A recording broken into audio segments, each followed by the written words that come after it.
Hello, happy Wednesday. My name is Miles Bassett, and this is Ask Wildman, an open Q&A produced by Wildman Web Solutions. We are here to answer your questions, uh, questions about technology, marketing, advertising, or you can throw some other stuff in there, but that's typically our bread and butter as we are a digital marketing agency. We do lots of websites, mobile apps, custom software, social media advertising, that kind of thing.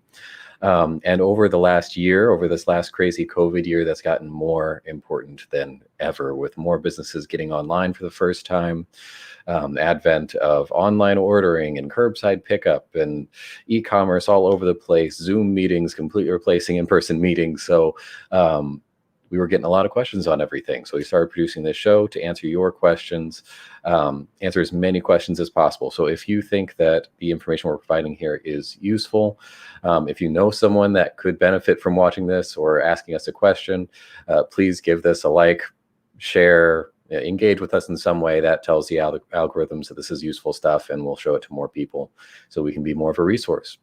That being said, if you have any questions, if you like what we're talking about, or if you want to toss in your 2 cents on the subject matter at hand, please throw that in the comments below. We will answer questions live as they come in via chat there. Or if you're watching this later, if you're not catching us live, then you can still get your questions in. You can email us your questions at askwildman@wildmanweb.com. And I do have that address scrolling below me here in this crawler in case you need it. So email us here and we'll either just respond to that email or we'll use that in next week's show as our subject matter for next week's live stream, as we do this every week, Wednesdays at 11, live streaming to our Facebook, YouTube, and Twitch accounts. So pick your poison there. Join us at 11 for the live stream and to get your questions answered live, or just email us and watch us later.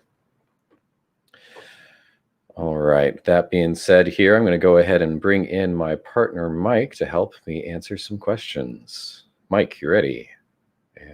Sure. There we go. Yes. Sure thing, Miles. Yeah, I'm ready. How the There we heck are are. you doing? Hold on. I'm doing good. I don't know why I asked you that. I had already hit the button to bring you in, so it was a null point. Sorry, I'm sending I was in the middle of sending an email there. Hey, good morning. How in the heck are you doing? That was rude of me, Miles. Let me give you a proper greeting. It's work. Appreciate Clients you having first. me aboard. Yeah. I'm good. How are you? I'm ready to get going here. So okay. Looks like we got a couple of people jumping in. I see a few viewers on Facebook. Like I said, we're also on YouTube and Twitch, if that is your preferred social media. Check in there and throw any questions you have in the comments. So again, we are a digital marketing company. I'm sort of the technology side of the house. He's sort of the advertising side of the house. So together, hopefully we can answer a lot of questions. If you have any questions on anything in that area, please throw that in the comments here and we will address those as they come up. We've got a couple of subjects to talk about today, a couple of things that came in the emails, a couple of things we just came across and things that we thought would be relevant to you here. So if you like what we're talking about, or again, you got something to contribute to the conversation, throw that in the comments as well. And we may feature it here on the show. Okay, so as we have some people come in here and hopefully start commenting and throwing some questions in here for us, I know we had a couple of items come in through the email, a couple of other things come up in our conversations with clients over the last week. Mike, I think you had one that you wanted to start us off with here. Well, yeah, I just want to have more of a broad discussion, Miles, about automation. You know, back at the beginning of the year, we discussed automation a lot. That was actually one of the 3 A's that we identified as, important things that you needed to have in your business for 2021. And, little did we know, I think, how important the automation would be because we didn't really understand what the labor market was going to do. And, I think everybody thought that by now, maybe not consumer behavior would be back to normal, but that the labor market would be somewhat back to normal, meaning that, people would be working again. And, before the virus and the pandemic, we had near full employment across every single sector, which hadn't happened in a long time. And so this is literally 180 degrees from where we were. Mm-hmm.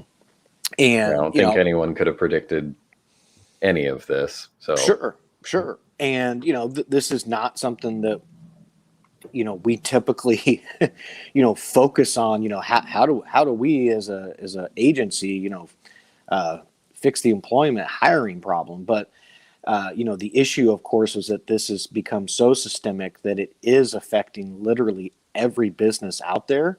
And of course, that's affecting all of our clients. And so there are things that now, we can't execute simply because they don't have the people. And, unfortunately, now we're seeing local small businesses, especially restaurants, shut down because of this. And so, what do we do over here? Well, we do solutions, So one thing, we don't have a silver bullet for this, obviously. But one thing that could possibly, it's not going to work in every single business, but that could possibly alleviate some of the problems that you're going to have with staffing are things like automations, either internal automations or on the customer side. Getting people basically to not have to rely on a person in order to get information about your services or products, or actually purchase those services or products, or find out where their delivery is, etc. And all of that is becoming much more economical and realistic for even the smallest of businesses. None of us who are listening to or watching this, are going to be buying Elon Musk's robots anytime soon. That I'm sure some of us saw he unveiled this past week, and of course the whole idea behind that, at least according to him, is there are certain tasks that humans just aren't going to do for, I guess, a variety of reasons in the future, either because they're too hard or, quite frankly, they're too easy. They're too mundane. And for whatever reason, people just simply aren't willing to do that. And I don't know if it's ironic. It's just ironic to me. That seems to be the one that's playing out first in this time right now, is that it's the entry level positions that are actually the hardest ones to fill, which is, I don't think most of us saw this coming. We of course saw the rise of the robot revolution coming, but we thought that those would be the ones who would replace the entry level jobs, and there would be this battle between entry level jobs and robots, and it would be the evil capitalists who were taking the humans out and replacing them with robots. And it seems to be the opposite is happening, is that the human labor has removed itself, from the businesses, and now the businesses are turning and saying, well, gosh, what can I do? And so, yeah, you're going to see robots in kitchens and kiosks in fast food restaurants and stuff like that. Maybe you already are, especially depending on where you're at. But that's not really what I'm getting at, and that's not what I want Miles to dive into here in a minute for you. I'm not going to talk about robots. I mean, you can if you want, but I want you to talk about some more realistic automations, chat bots, even things like, customer relation management, so that they can be built in, and custom designed for even a small office or something like that, and how that can alleviate the extra need of a person, or just make things faster for them so they can get more done with the same amount of people. It doesn't even have to be about eliminating people. It's just about, we need more productivity across the board in pretty much every business category you can think of. And for a variety of reasons, though they aren't getting filled. And like I said, it's really those entry level positions that seem to come to mind, especially on the restaurant front. And we can talk about the cultural phenomenon of the gig economy, and all these kind of things that are kind of playing into this, and whether this is as the Fed likes to say about inflation, if this is just a transitory trend, meaning this is going to go away soon, or are a whole young generation being trained to no, I'd rather make my money on the crypto, market than go work at a fast food restaurant as a 19-year-old, or make YouTube videos or whatever. There's none of that stuff was available, I guess is what I'm getting at when you or I were first coming into entry level jobs. And so I think that can't be discounted, that the entire world has changed and is changing rapidly, and that these kids and young adults who are entering the workforce, they don't have the same outlook about their first few jobs that we did. And so maybe it's not transitory, maybe that's why we're seeing it last so much longer than even, the lockdowns and everything else that was happening in the pandemic. Miles, what are your thoughts? Yeah. And more importantly, what are your solutions for the people out there that are struggling with this right now? Well, you brought up a lot of really big things in there. I think we have to break that into at least 2 conversations. I don't think I can possibly answer all of that in one here. So let's take the latter one you were just talking about there first, and then we can jump into, how small businesses can more realistically leverage automation and some of these technologies to better themselves. Because I think there really are 2 different conversations you're bringing up there. The first one I think is hugely complicated. We're not going to be able to solve it here on this show, but I will give my 2 cents on it and maybe see your response before we move on. I really do believe that is transitory, to use your word there. I think that generally the market will react to these things appropriately. It'll do what it needs to do in order to fill a need. If there's a need, the market will provide for it somewhere, somehow. Excuse me, I need a drink here.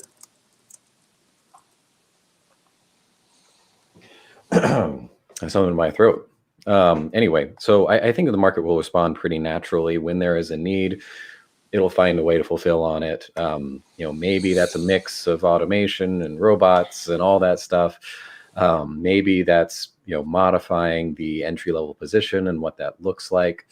Maybe I've heard a lot of people talking about doing like more part-time positions. There's going to be more people with multiple jobs. There's going to be some people that want to take a part in that gig economy. So, instead of just going and working 40 hours a week at a Wendy's or something, it's going to be more like, they go and do afternoons there, and then during the day they, drive Uber, or they have a side hustle, or they have a online business, or they're doing multiple things going on. I think that there's an argument for that kind of trend to happen.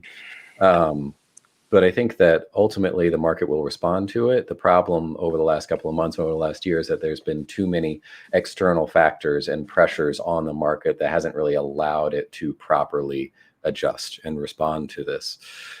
Whether you're talking about the actual virus itself and the modification on consumer behaviors, or the governmental response to it and shutting things down and putting mandates on everything, or the adjustments in the economy and inflation and all that stuff. There's just been too many things coming from the outside and putting pressure on the marketplace from seemingly all angles so that it can't respond properly. Fortunately, several of those items are arguably temporary, or should be temporary, or we should be coming out of some of those, or at least they're going to be changing form here in the near future. So I'm hoping that gives the market enough room to adjust as it needs to, and we're going to start seeing some of this stuff bounce back. I guess that's just coming from an optimistic belief in the free market system, but we'll see how that goes here in a little bit. I think that some of these external factors just need to shift a little bit and allow the market to respond appropriately, and then we'll see some of these problems alleviated in the workforce.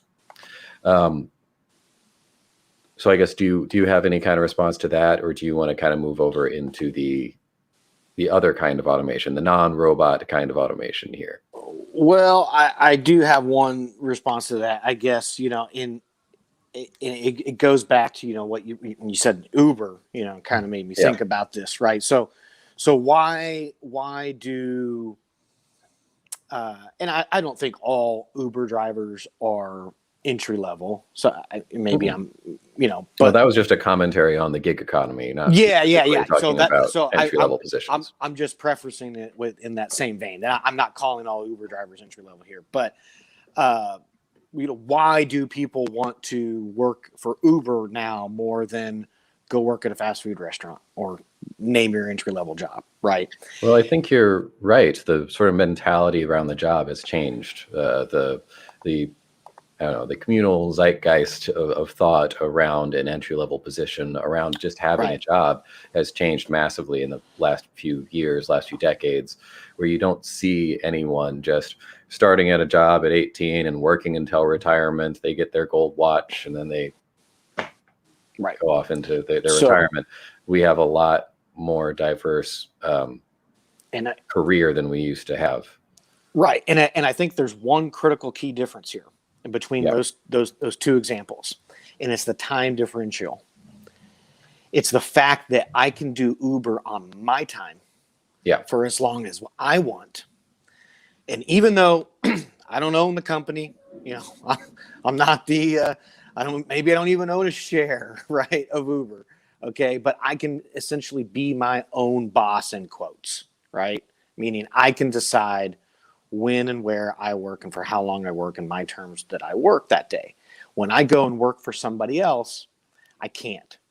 And to me, that is the biggest, just fundamental behavioral difference that has changed.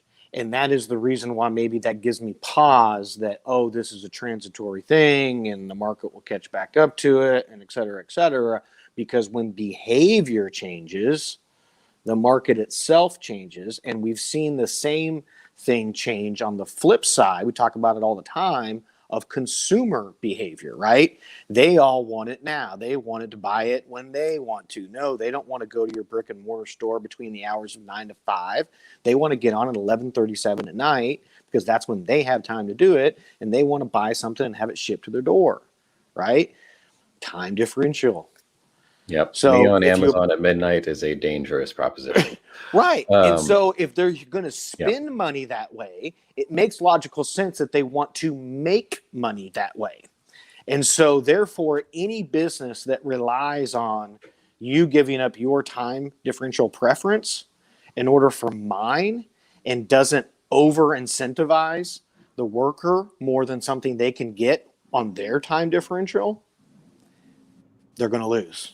And that's my fear moving forward, even past this whole pandemic phase. I think that will be a variable. And that's why I think that I think there's a good argument to say that there's going to be more people moving into that kind of part-time work. There's going to be fewer people doing certain jobs full-time where, you have part of your time is you're literally just going into a brick and mortar place. You're going to a restaurant, you're going to a retail shop, and you're working from 9 to noon or something like that. And then in the afternoon, you have your more flexible job because the behavior that you're talking about there, the want that everyone has to be their own boss, to control their own schedule, is very powerful. It's awesome. But it's butting up against reality. And reality is that there are some business models that cannot work that way. We've been talking about the restaurant industry. There's no way to just be a line cook in a restaurant when you want or as much as you want. You need a certain staff there, a specific set of staff there in order to make the business run. And people still want to go out to eat. People still want to go to restaurants. People still want to go to retail stores. And so while there is a market for that, while there is a demand for that, then those businesses aren't going anywhere, and there's still going to be a need for that kind of staffing. I do think there's an argument for people doing that less, and like I said, doing that part-time, doing that a couple of days a week, and having just more people in that space working less rather than a smaller collection working more hours. I'm not entirely sure how the balance is going to work out there, but I think there's a good argument to be made for that. Overall, I do think that motivation that you just described is going to be something that we as entrepreneurs and business owners need to be aware of on two fronts. on our customers front, our clients, our audience, and our internal staff. Because anything that we can do to make things more accessible and more just ready at the touch of our customers' fingers is going to be beneficial to us. And that's what we talk about on this show all the time. But anything that we can do to make our staff happier, to make their job more flexible or more fulfilling or more rewarding or more or better meet their needs and wants, then the better your business is gonna go. I mean, a good business and a good business owner is one that serves their customers, but also serves their staff well and make sure that their needs are met. So we can kind of look at this as a similar problem of fitting those needs and modifying our business to the extent that we can. Like I said, at some point we're going to butt up against reality here, but modifying our business to the extent that we can to meet both our customers' needs and the needs of our staff. I think that dovetails perfectly into the second level of your question, and that is, how can we leverage technology? How can we leverage the digital marketplace to benefit not just our customers, but to benefit our staff, to benefit our business, to make everything run a little bit better? I think you kind of highlighted one point, which I talked about in our first automation discussion a few months ago, whenever we talked about this, which was, normally when I say the word automation, people think of robots coming in and replacing everyone. But that's not necessarily what we're talking about. The word I used before was augmentation. So instead of replacing someone, coming in and completely just replacing some menial job, instead you are freeing up a member of your team to more appropriately leverage their skills because they're not caught up in some small mundane task. You built a system, an automation to handle that for them. I mean, if you're a good business owner, if you're a good business, then you've hired an amazing team and you value their skill sets. I know that we have an amazing team here at Wildman Web Solutions, and I want to do everything that I can to keep every one of us working effectively and doing what it is that we're good at and what we want to do. You know, if I can craft a role to a person and to their specific skill set so that they're going to be happy and productive and do their best work, then, you know, I'm going to modify the company around it to make sure that that role is built for that person. And if they're caught up doing silly little things and burning half their day on stuff that they don't want to do and I don't want them to do, but it has to be done, then like that's just a lose, lose, lose for everyone. And that's where this kind of technology comes in, whether we're talking about marketing funnels or automating, transactions between different systems within your business, or customer communications, client relationship management systems, chatbots for some basic levels of communication,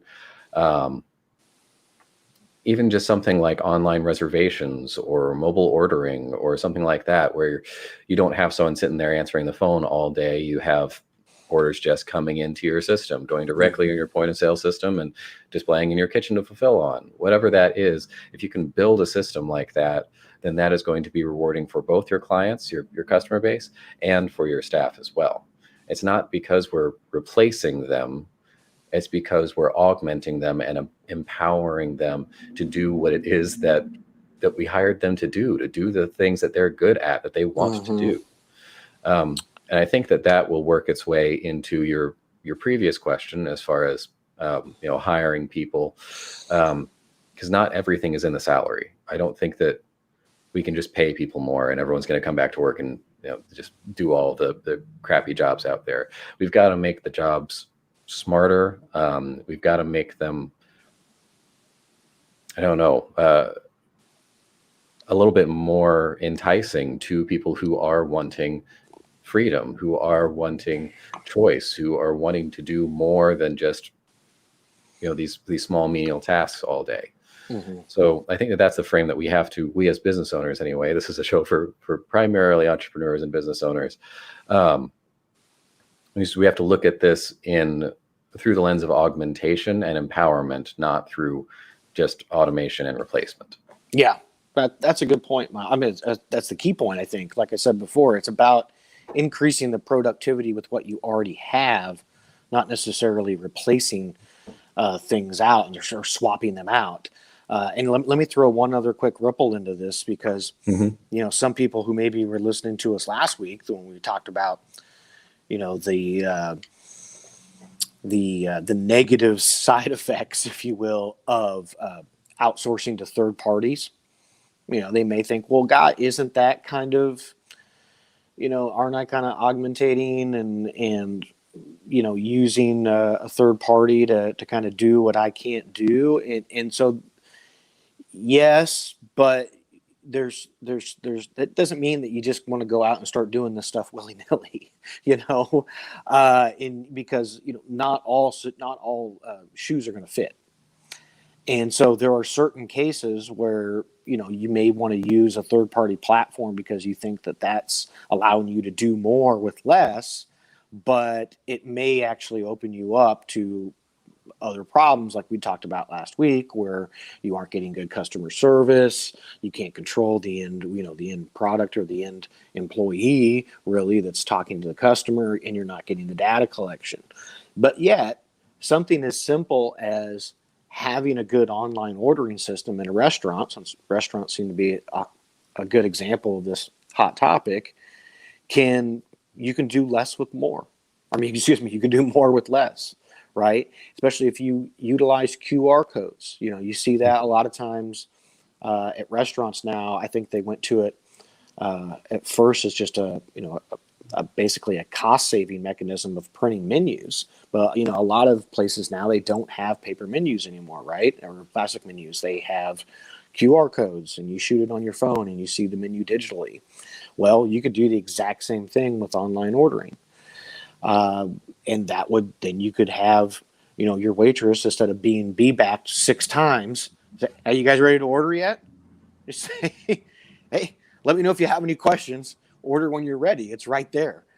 And then she can cover more tables, or he can cover more tables if it's a waiter. And so, those are little ways that, yes, you can augment it, and you could do a lot more than you're currently doing.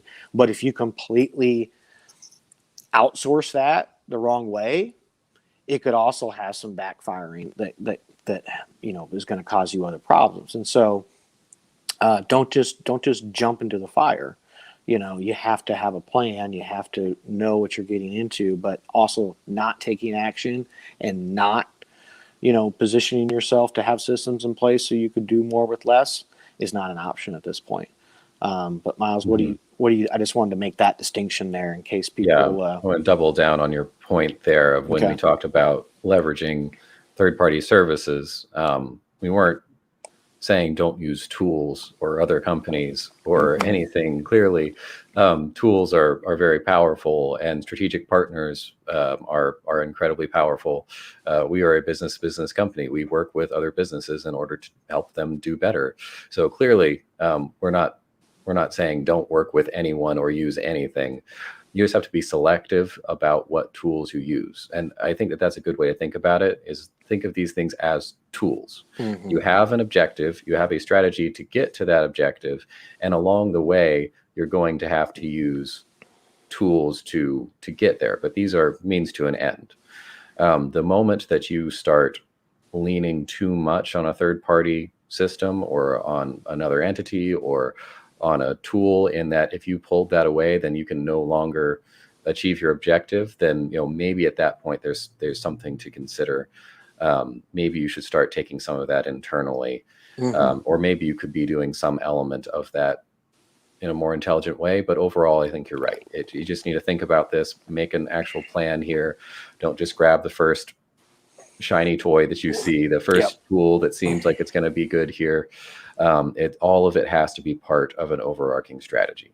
If you have that strategy, I think you'll be fine. And the example you gave there of the waiter going around, I think is probably a pretty good one here to distill what we're talking about.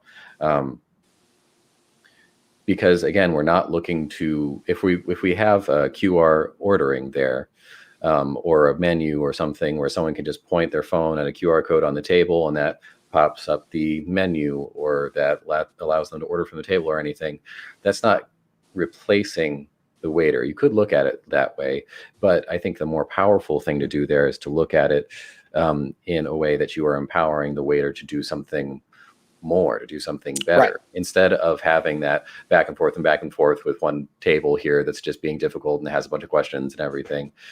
You're allowing that waiter to maybe spend more time with the customers that they're dealing with, to give them a more robust experience, to give them more information and not feel like they're rushed all over the place. Yeah. Maybe they can spend more time, clearing a table afterwards to make sure that everything is nice and clean, and the next customer that sits down isn't, immediately looking at trash or a weird smudge on the table. Every other part of their job that isn't just running back and forth and dealing with this basic communication can now be done better and in more depth.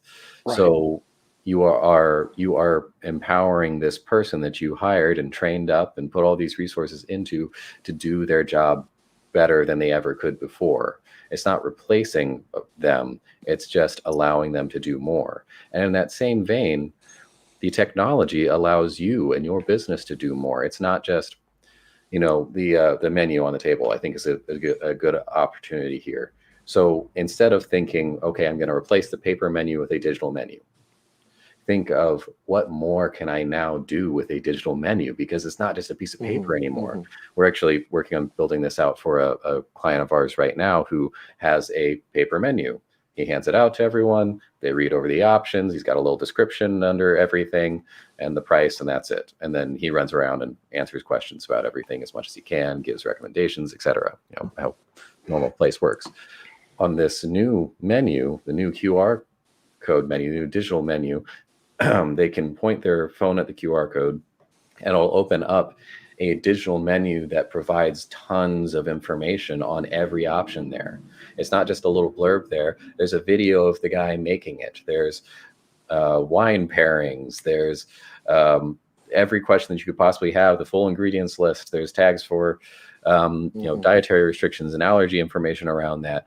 And so the customer here is now getting a more full, a more robust experience than they could even get having a full conversation with a dedicated waiter by having this digital menu.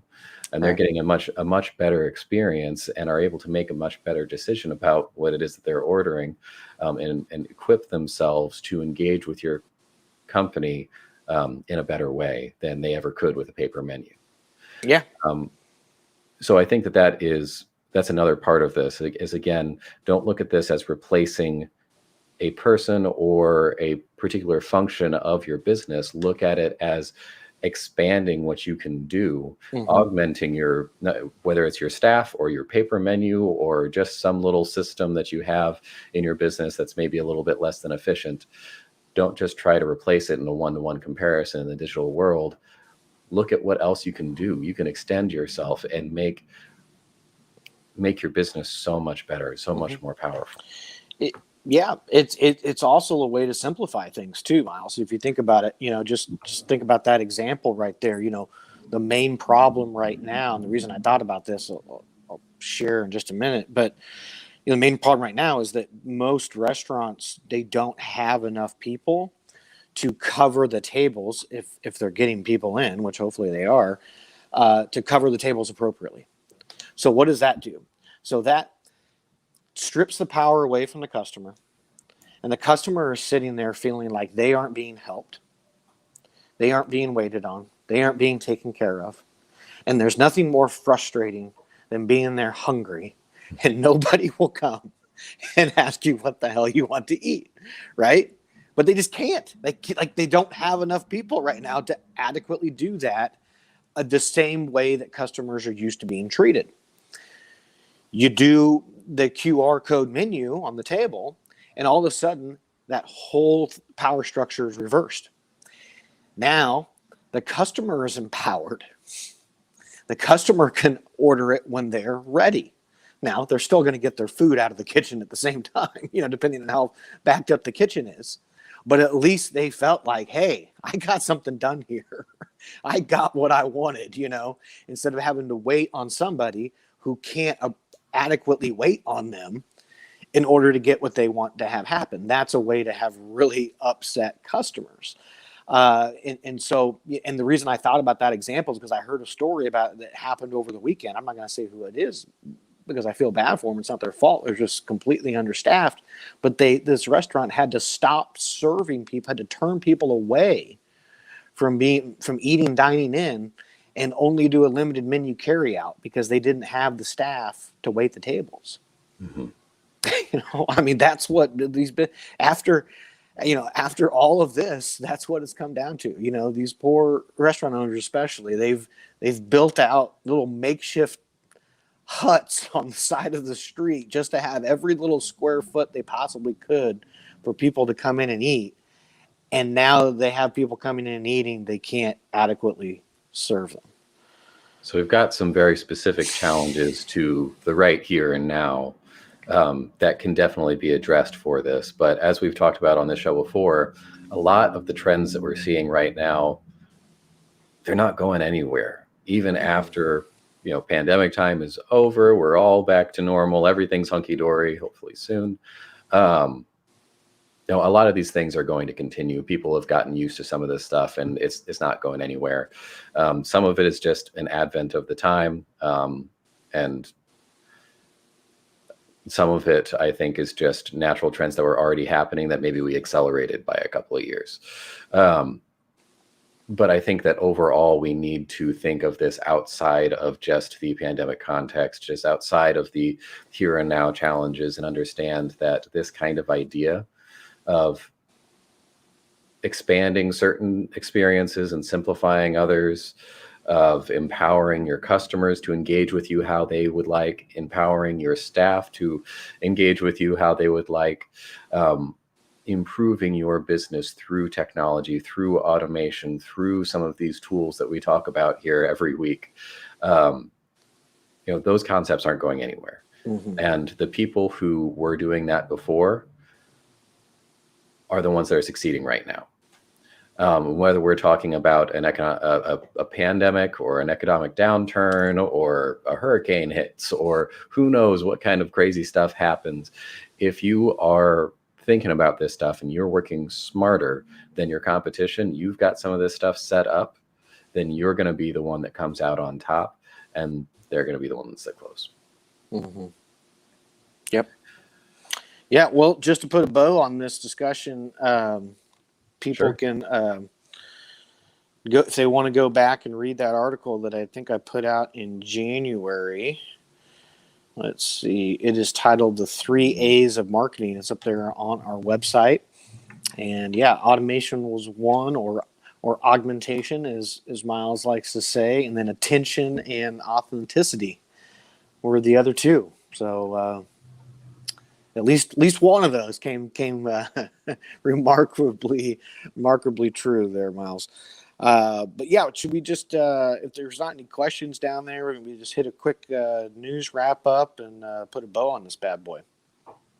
Yeah. Well, I'll go ahead and put a link to your article here. I was just pulling that up. But, shameless plug here. If you haven't checked it out already, we do a lot of really good work on our website. And my team and I put together awesome articles, publishing fairly regularly on here. The one that Mike just talked about, he wrote a few months back, but is still very relevant today.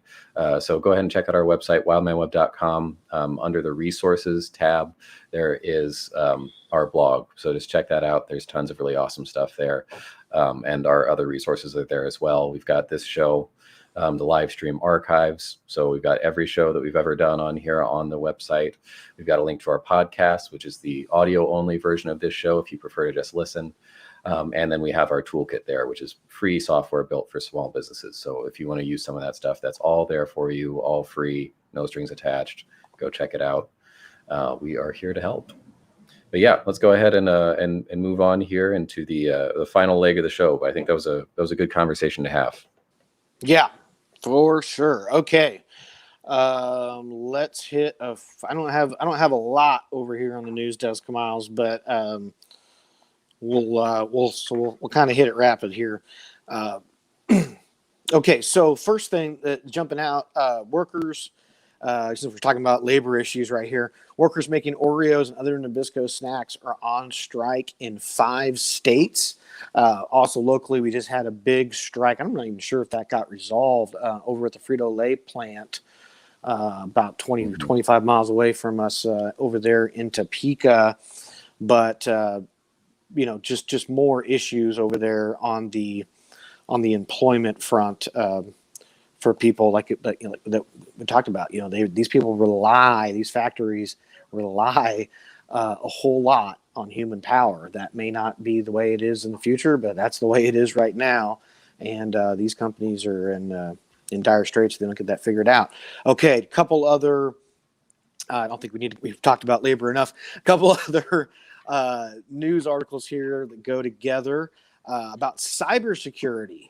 So, Miles, I know you are a big proponent of people doing the best that they can to protect themselves. And a couple of big articles in the news this week: the State Department hit by a cyber attack, and T-Mobile and 40 million customers of T-Mobile's were hit by a cyber attack as well, and a data breach. So, point being, if the State Department and T-Mobile can get hacked, you can get hacked. And you need to do everything you can to prevent that from happening. Miles, do you want to give a quick little security spiel there for the folks? Yeah. So, well, that's a big topic. Trying to distill that down to some easy to-dos here.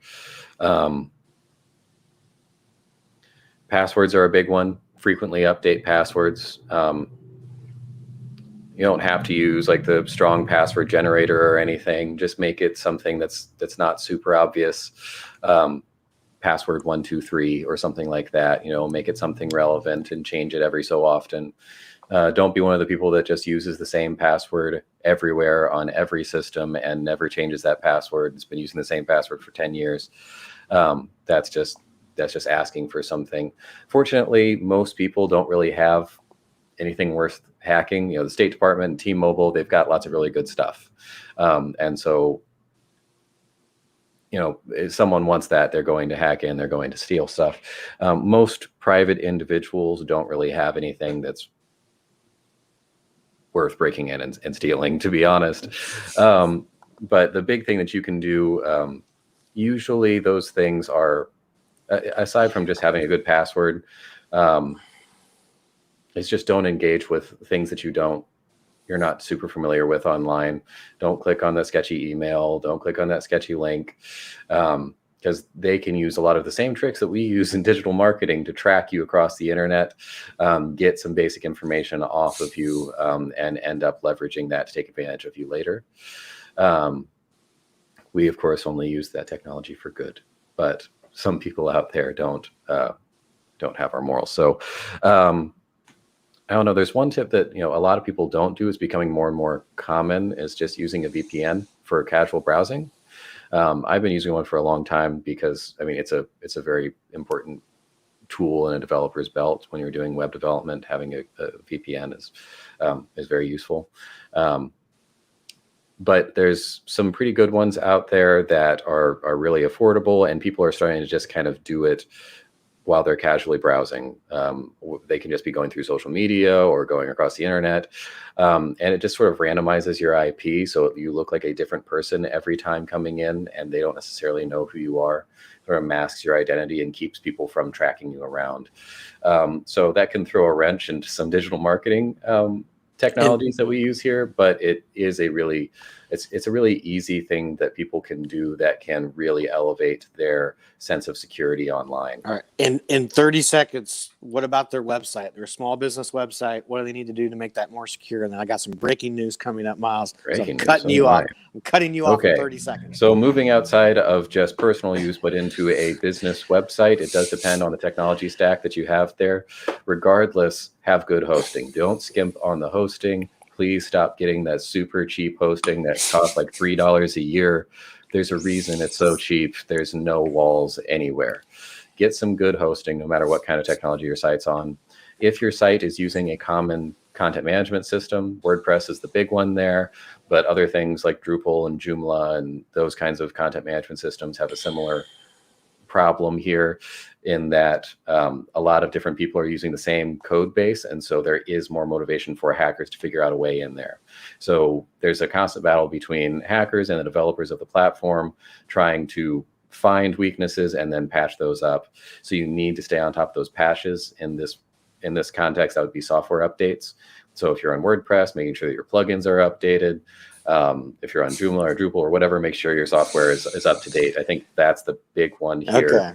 Good hosting and software updates. All right, there you go. A little more than 30 seconds, but little more than 30 seconds. But all right, breaking news time. Breaking news. I need a banner to put on the screen. Yes, we do need a breaking news banner. We got to get that. And if you have any young ones in the room, you may want to ask them to leave or mute this part of the show, because we do try to keep it family friendly. But we do have some breaking news here. Miles is on the edge of his seat, I'm sure. And I just want to say I'm sorry to the Restaurant Association and to all the business owners out there. I thought that this was going to be the silver bullet that may solve the hiring crisis. But breaking news with the Associated Press here: OnlyFans reverses explicit content ban after outcry. OnlyFans says it has suspended a plan to ban sexually explicit content following an outcry from its creators and advocates for sex workers. So we didn't talk about this earlier in the show because I was trying to keep it professional and family friendly. But let's be honest, OnlyFans has certainly taken its toll on the restaurant and bar industry. And there are lots of, it's not just young ladies. There are, from what I understand, I'm not a subscriber, but from what I understand, he's speaking from personal experience. Yeah, what I understand, there are men and ladies who use this platform to make money by showing risque content. And, let's be honest, if you can make 5, 6, 8 times more, putting some skimpy outfits on in your bedroom and taking some pictures than going and washing dishes and dealing with busting tables for 8 hours, I think we'd all take, the former over the latter. And so when they announced this earlier this week, a lot of us were thinking, hey, this may help some of the restaurants and bars be able to hire some of these young people back. Unfortunately for them, and fortunately, I guess, for the users and content creators on OnlyFans, it looks like that is not going to happen. So, again, we don't need to rehash the whole gig economy, but this is one of the things that we were talking about, this is how young people are making money these days. And it's a heck of a lot different, at least, than when I was their age. It's a wild example, but yeah, the same concept extends out. It's now we have the ability to make money in a lot of different ways by leveraging the internet that wasn't an option even 5 years ago. And this is just one, albeit odd, example. Yeah. Okay. Well, all right. The explicit part of the show is over. You can bring the kids in. You can take it off mute. We're all good now.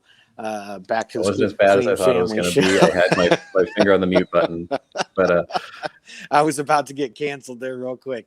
Okay. I'm just gonna hit rapid fire a few headlines here, Miles, because they all kind of have the same theme, and so I'll preface it with this: the Fortune 500 is at least pretending not to be just a bunch of boardrooms filled with 67-year-old white men anymore. They have gotten really hip really fast, and some might say they're trying a little too hard. But, they are definitely doing everything they can to leverage current younger culture and try to fit in rather than stick out like a sore thumb. And so, I think there's something, at least from a philosophical level, that we could all take from this, when we think about how we are positioning our brand and our company, even if it's really small, just out into the ecosystem of attention, and what we're leveraging and or not leveraging, that's out there. Okay, so the first headline here comes from NBC News Desk. Rapper Little Nas, who I know who Nas is. Is this like Nas's kid or kinfolk? I don't know. I'm not going there. Okay. Rapper Little Nas X appointed Chief Impact Officer of Taco Bell as more brands embrace uninhibited stars. The singer represents an authentic manifestation of this openness, this irreverence, this rebellion that brands want to capture, one marketing expert said. I love that they didn't even want to put the guy's name in there. That was it's like, you can quote me on that, but don't put my name next to it. Grammy Award-winning musician Little Nas X is taking Crunchwrap Supremes to the Old Town Road after being named Taco Bell's first Chief Impact Officer and the latest example of brands partnering with candid and uninhibited voices. The fast food chain's collaboration with the Georgian native kicks off with a campaign tied to its breakfast menu, which it is set to return to most restaurants within the next month. The partnership will also focus on Little Nas X's upcoming debut album, Montero, and new menu items, because those things apparently go together. It's a I don't know. We're talking about, getting creative with your marketing, and this is they're taking our advice here. Clearly, Taco Bell has been watching our show. It is, and it gets even better. It gets even better, and it gives hope for Taco Bell hiring those new entry-level workers. It's a big promotion from a role that rapper held nearly 5 years ago as an employee at Taco Bell in the Atlanta area. In a tweet Monday, he acknowledged that life has come full circle. I officially work for Taco Bell again earlier this year. He even featured the fast food chain in the music video for his song Sun Goes Down as a paid tribute. Little Nas X knows the job, the experience, and the culture Taco Bell creates for its fans, including its people, Taco Bell CEO Mark King said. So there you have it, Miles. A rapper is now a chief officer at a major Fortune 100 company. So there you have it. Again, we talk about being creative with marketing. We've talked about right. Doing creator first marketing and leveraging personalities out there. I think this is just a step beyond sort of influencer marketing and really bringing them into a role and having them make, having more of an impact than just being a personality and advocating for your brand. Now they're actually part of the business and doing stuff. It's just an evolution of the things that we've been seeing. 100%. Yeah. And Taco Bell has been very innovative lately, but I don't think anybody saw that coming. Okay. Well, here's one from a brand that may surprise you a little bit. Nordstrom debuts young adult ambassador program. Joining other retailers with social media ambassador programs, Nordstrom has opened applications for people 14 to 22 to join the ambassador program at Nordstrom, which facilitates mentorship experiences in retail, fashion, digital styling, content creation, and other roles. The retailer said it will accept applications until August 31st. The program will organize virtual meetings with participants and Nordstrom leaders regarding marketing, social media, design, merchandising, tech, and other topics. So this is interesting. They're trying to get young people and then basically train them to be brand ambassadors in the digital format that these young people are consuming and engaging and creating content for. All right. It's a mix of influencer marketing and an internship. 110%. The retailer said it will offer paid styling and content opportunities for participants over 18 years old and give independent stylists access to selling tools to promote curated items on their social media.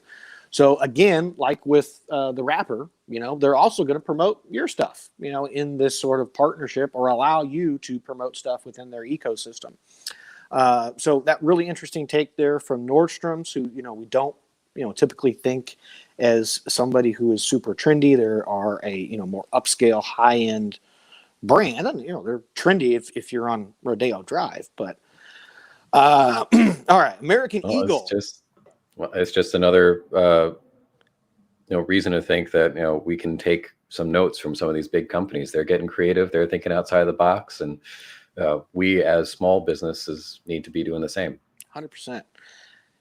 Okay, I guess got two more and wrap this up quick. American Eagle homes in on Twitch with a new creator partnership. The retail brand American Eagle is Twitch Gaming's newest official marketing partner.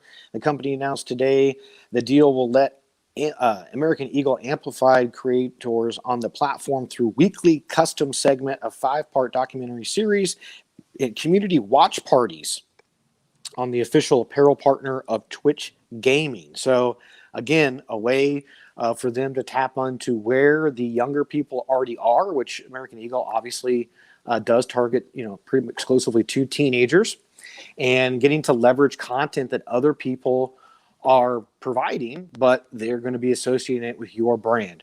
Pretty smart move there as well. And I thought this one was interesting in terms of meme culture. I don't know if you'll really get it those without the picture, but Pepsi urges consumers to break up with Coke Zero Sugar in latest challenger move. Pepsi is encouraging consumers to break up with Coke Zero Sugar in response to the rival's reformation of zero sugar beverage and an accompanying ad that asks if it's the best Coke ever.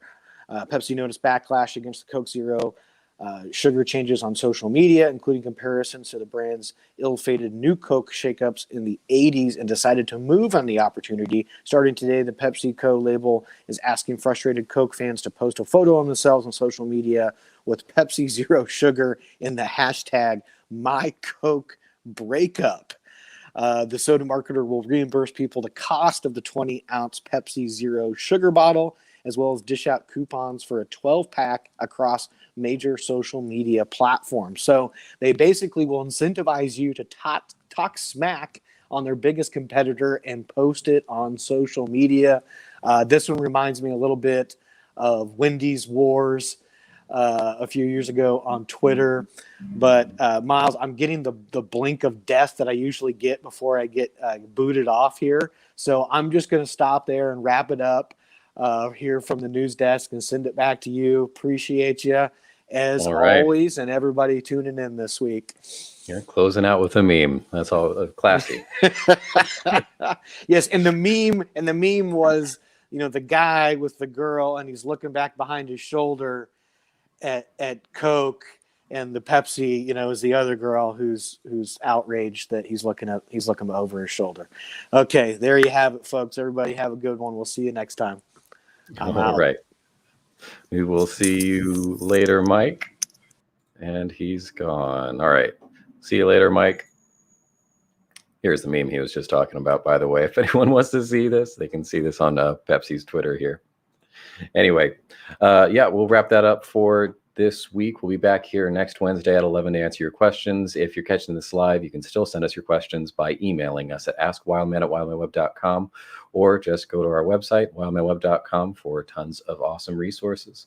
We will see you next week. Thanks for watching.